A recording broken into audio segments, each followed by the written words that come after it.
So, although the official basically duration of the meeting is over, we're going to extend for another 15 minutes. I hope it's fine. Feel free to stay, or if you have more important things, please feel free to join. We should have this for another hour. I mean, I think very fascinating, very nice talks. So I'm gonna just ask a few follow-ups, and if there are more questions from the audience, we can take them as well. So maybe I can start with Nung. Can you comment on the economy of scale? By the way, since the time is very tight, I really appreciate short answers as much as possible. The economy of scale, how does it matter in terms of like feasibility of 3D printed projects? Can you comment on that, please?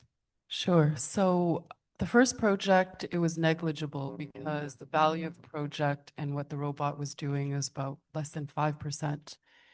In the second project, it gets to get a little bit more interesting because the concrete portion of the building, and it's a multi-story residential building, the value of what we're doing is superstructure, building envelope, and interior partitions. So it's could be around 30% of the cost of the building. Now, if you look at a total construction cost, labor, somebody said, was a very high component. So hard construction cost, about half of that is labor. So then it starts to demonstrate value, and that's what's interesting us to continue going on this path. That's very interesting. Like I mentioned earlier, I'm sure there's tons of lessons to be learned by academia. So it would be great if you could monitor your next or be involved as a bug on the wall in the next project to learn from. Thank you very much. So moving on to Federico, I wanted to ask about the level of, oh yeah, you talked about this integration that's happening between the McGill for basically integrating the prefabricated. So I want to know like how the prefabrication is integrated within the BIM, the digitalization with MEP and the prefabrication. Is there any integration there, or are there plans for that for the fully automated basically supply chain? So that would be the prefabrication initiative at SCV Core with our mechanical contractor. Yes, of course, there is even before starting planning out for this prefabrication facility, we first had to standardize our way to modeling the MEP system. So we had to build our template, standard guidelines, best practices, choose the tools. And now all the drafting department work in Revit using SysQ, which is a Trimble solution that allows us to work on standard and internally developed Revit families that can be eventually used. We're not using yet to plug it into the machines, but we definitely use the 3D model as a support for better manage the prefabrication process in As the fabrication models at this point, exactly, right? exactly. And of course, also for the on-site part. So in using again those 3D modeling into a more broad simulation on the schedule installation and again support to the field team. That's fascinating. You answered my follow-up as well on this on-site execution. Perfect. Thank you. I'm going to be quick to give the chance to the audience to ask their questions as well. So my next question is for Yan. The share center that you shared, it's really fascinating with the new LLM, natural language processing, and Gen AI. This can be a basically gold mine in a few years. Can you comment on that? Are there plans, or is it intentional, unintentional, to buy products? Can you talk a bit more on that? Yes, for right now, we don't necessarily have currently operating with AI and doing analysis in this portion. But I think Vincent showed in the example that, for Pomerleau, I think all of us are looking at areas where we are data rich. And this is the place where we want to partner up and get AI to help us, in the places where our data can contribute. And this is 100% one of them. I would say, to my understanding, that's right on target, and also can be mixed with the process mining, like more advanced data mining to better understand the process. 100%, right? The initial phase was, okay, let's gain efficiency and quality by removing some of the interfaces, improving the collaboration. A lot of these in the large complex projects, we want to cycle the deliverables and all this data to a minimum, right? So that was the initial drive. But now the next phase is, as you said, how can we improve our use of this? That's very interesting. Thank you. And the next one on for prep, the cases, I mean, or at least the case studies that you have on the use of electrified heavy equipment. Can you comment on that? I mean, in terms of specifically, you touched on a very important matter that we were discussing with one of the colleagues the other day on the charging needs.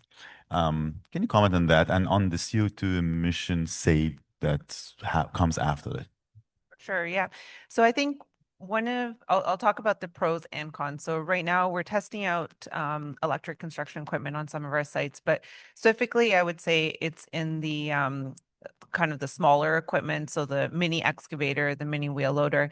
And the positives have been that the performance is identical to diesel powered equipment. And that's straight quotes from our on-site construction employees who are saying usability and also from a safety perspective, lower, obviously zero emissions, but also zero noise as well. So there's added safety features.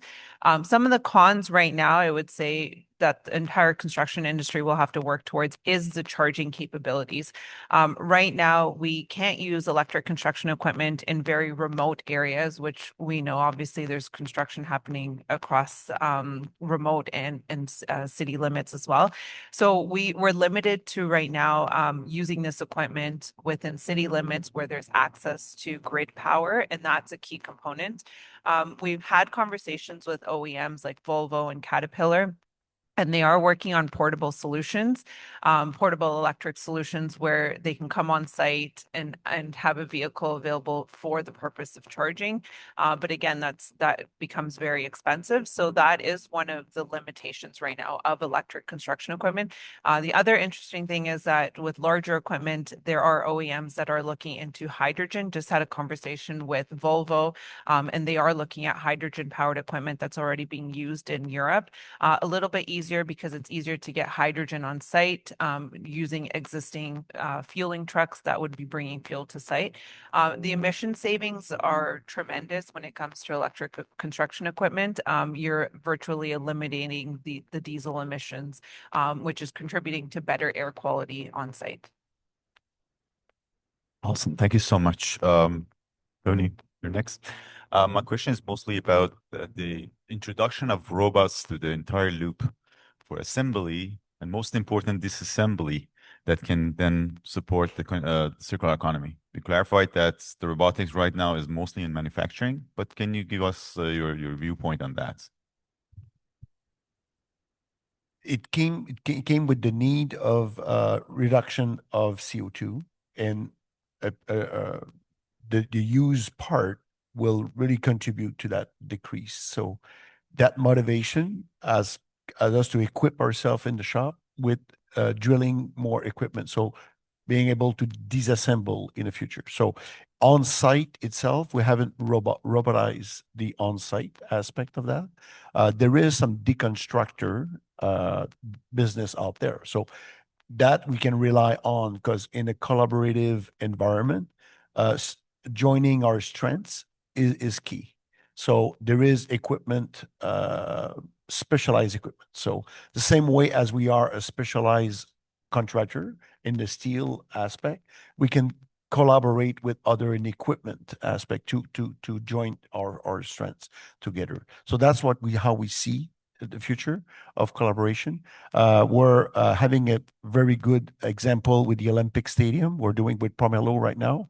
We've developed a unique solution. Maybe you saw this on social media with Coffrage Équipage, which is a specialized equipment, specially to deconstruct the concrete technical ring, actually, and support it before we lift it with a crane and crunch it to demolish. So in a sense, we are applying out there and learning to that, but sometimes you need a special equipment partner to achieve those tasks. Oh, that's fascinating. And let's hope that the deconstruction goes smoother than the construction process of the stadium. But they did it in 24 months at the time. Amazing, yeah. From starting from nothing. So I don't know if we can beat that today with the health and safety rules we are having to follow. Fingers crossed. Okay, so last with Vincent. was it Almanac? That was very interesting. So can you comment on the accuracy at the conceptual, like comparison with the conceptual parametric and detailed estimates? Any comments? Yeah, so that's a very good question. Is it working? It's working. Okay. Sometimes. All right.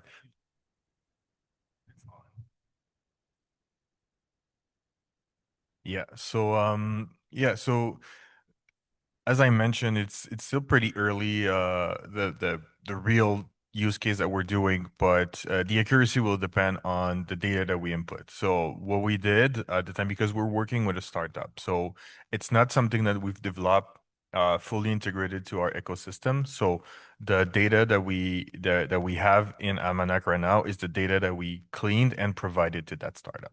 So we're still providing more data, but our goal is to have this tool fully integrated to our ecosystem and our the tools that we're using in pre-construction, so that it feeds itself from the data live. But right now we have a few hundred projects that we put that we had to clean, because you need clean data to train an algorithm, and that was not the case when we developed it. So we cleaned some data, and now we have high accuracy for some types of project that we can have, I don't know, maybe 90% accuracy if we compare with what we did in the past. But if we had another Olympic stadium, for example, we would only have one project to learn from, so it wouldn't be that great. So the accuracy is going to improve as we go, but yeah.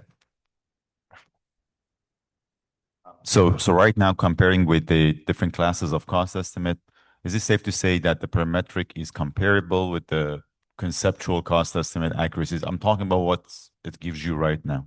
For the projects that for the types of project that we have a lot of data, yes. Amazing. Thank you.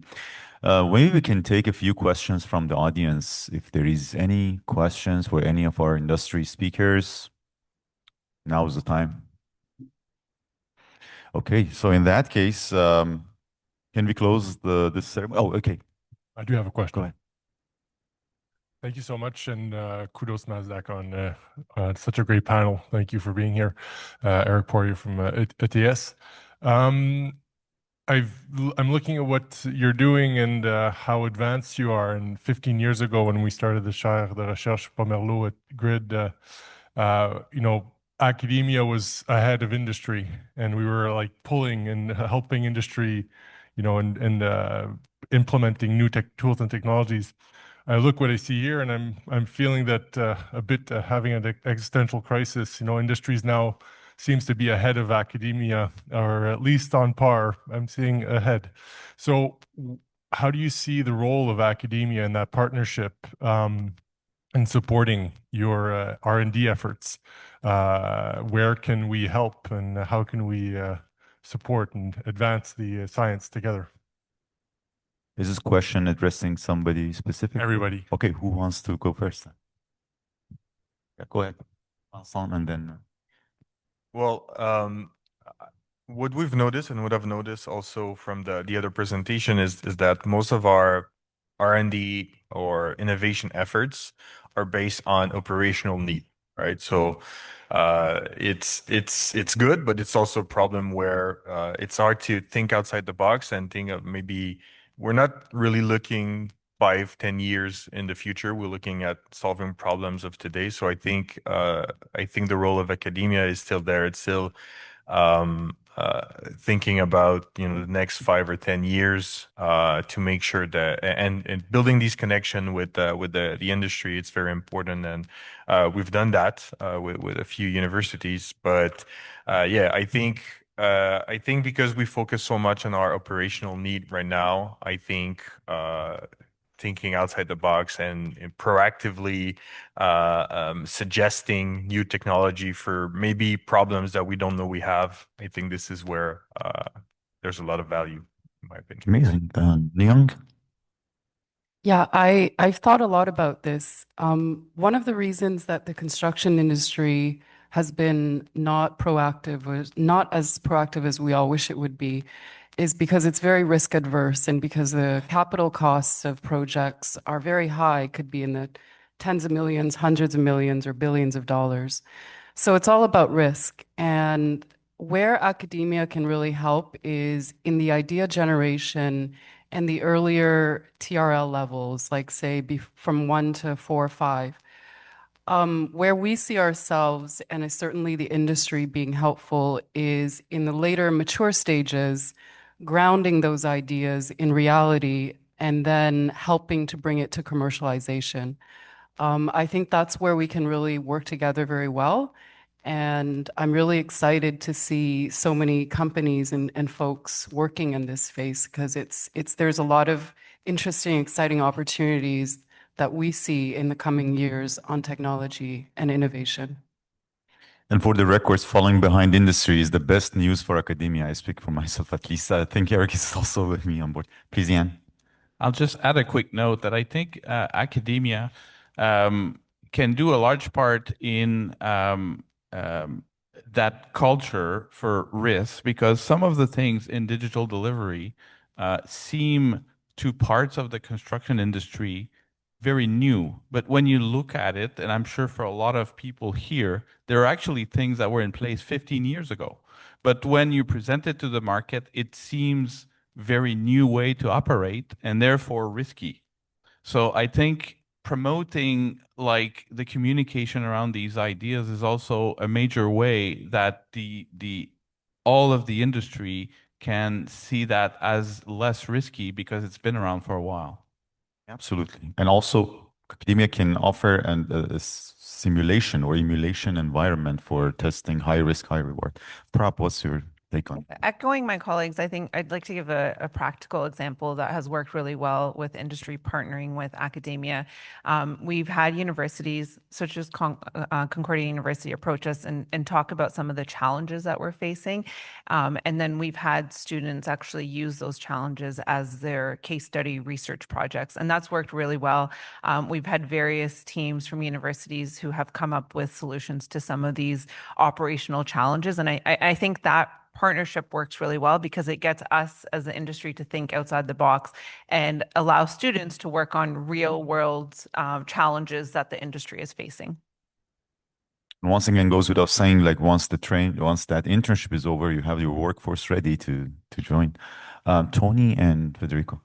Yeah, one thing I can add probably is the academia will they have I would say how you spell that in French we say oser savoir and savoir oser. So dare to know or know how to dare. So when the industry we know how to dare, we experiment right away and we learn from these experimentation. And what we need is a garden basically to help us because our client are allergic to risk and we are as well. Contractors are very good at delegating risk. Okay. And so if we can delegate some of the risk in the garden versus farming, because we're good at farming, like at scale of multiplicity of application, like a large field, and we're going to farm it. But before to get to that scale, we need a garden to test it. So that's the way I would see that the academia will provide an opportunity to de-risk an innovation to be tested in a laboratory or into an environment where you are in a better control of some parameters. And after, when you put it at a larger scale, then we can industrialize it. Yep, that's how will be my guidance. Well said. I'll say on a more simple level, I agree with everything that has been said, of course, but I would like to see more students coming out from the university, excluding those that enroll in specific BEAM degrees that are very interested in using VDC, innovation, BEAM, and all those tools. But then we have most of the project coordinators starting that will become project managers, that will become construction directors, superintendents. And I was hoping to see more interest from those people. And maybe we're very good in training the top 15%. But I would like to see the remaining of anyone graduating this university to have the basics and coming out from the academia knowing that, okay, I can request be modeling for coordination, I can request 4D simulation, I can request LiDAR laser scanning on site. Because otherwise, we currently in our organization, it's us providing the BIM 101 training on most of people. Great. Any other final points or comments before we close this? Okay, great. Then please join me to thank our 6 fabulous industry speakers, Nyong, Federico, Yan, Prab, Tony, and Vicente. And with that, we can close the last keynote session and plenary session. The presentations start in about 10 minutes, so you should be fast to grab the coffee and go to the presentation sessions.